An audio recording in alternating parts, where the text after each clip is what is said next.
Hello everyone, we're making stuffed tomatoes in Indian gravy today. This is an excellent addition to any meal or can be served as a main dish also with your favorite bread or naan or paratha. I'm certain you're all going to love it. Let's start with the stuffing first. We will need 1 medium boiled potato, 3 firm but ripe tomatoes, farmer's cheese or paneer, garam masala and salt, and also 1 tablespoon of minced onion. This farmer's cheese or paneer I made it at home. It is very easy to make and I'll post the recipe later. We need half cup of firmly packed paneer. I'm going to peel and grate the potato so the stuffing will have smooth lump free texture. I'm going to mix everything together in a bowl.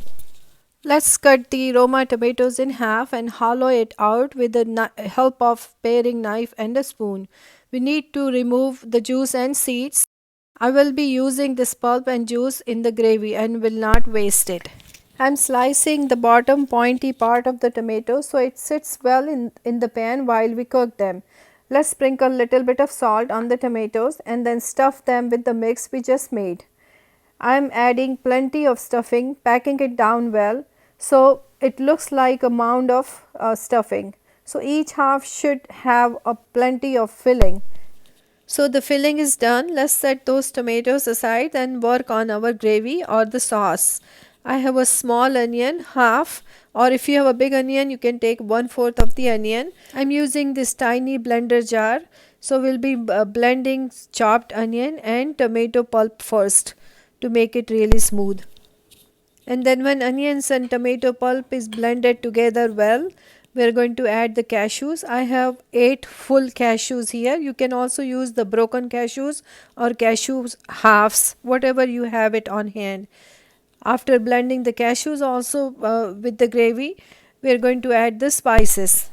For the spices, I'm going to use half a teaspoon of turmeric powder, half a teaspoon of cayenne pepper or red chili powder, and 3 heaping teaspoonful of coriander powder, and that's about it. Not many spices, but it's going to be really good.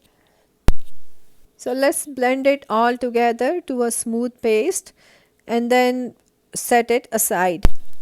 So while blending the spices for the gravy, I have also started heating the skillet, and the skillet is hot now, so I'm adding 2 tablespoons of vegetable oil to it. You can add any oil which you prefer, and then set the tomatoes in the oil and then cover the pan right away because otherwise oil starts splattering everywhere. And then I'm going to cover and cook the tomatoes for 3 minutes on one side and then turn them around and then flip them and then cover for another 2 minutes, and that's about it. We do not have to make the tomatoes completely mushy because they're going to be served in a gravy. Now I'm adding another tablespoon of oil to the same pan and adding 1 teaspoon of cumin seed followed by the ground spice mix or masala. I'm quickly covering the pan so oil doesn't splatter everywhere and then makes the cleaning much easier later. Every 1 to 2 minutes I remove the lid and I have been scraping from the sides and from the bottom to make sure gravy is not sticking to the pan, otherwise it might burn. Cooking on medium heat and covering it prevents it from burning. Now I am adding 1 teaspoonful of ginger garlic paste. If you are new to ginger garlic paste, I'm going to add the links. You can watch my video later.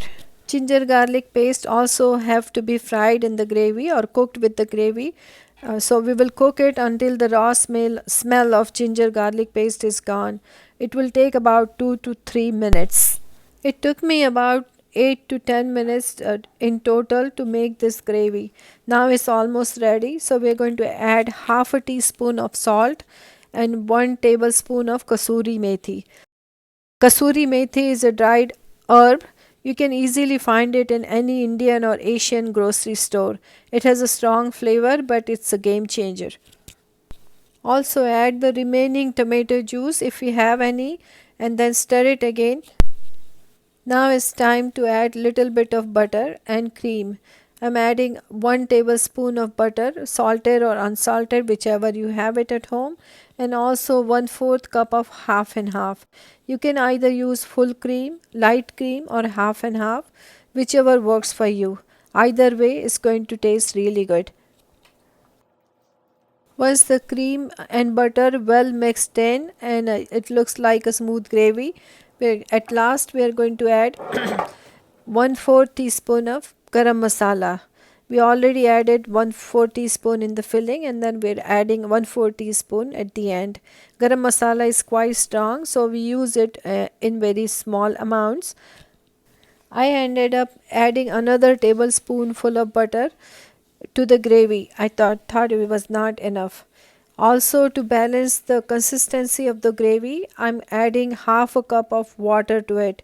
So it's about half a cup to 1 cup of water, depending on the how thick or how thin gravy you like. Now the gravy or sauce is ready. So we're going to add back the tomatoes, which we set it aside, and then cover and cook it for 3 to 4 minutes, not more than that. So it's going to really absorb all the flavors from the gravy, but it still should hold its shape. It should not be melting in the sauce. After cooking for another 3 minutes, our stuffed tomatoes are now ready to serve. You can serve these with naans, roti, paratha, lachha paratha, or even with fragrant basmati rice. Please visit my channel. I have posted recipes for paratha and basmati rice. Stay connected and subscribe to my channel for more simple yet delicious recipes like this. Home cooking is the best and it satisfies your body and soul.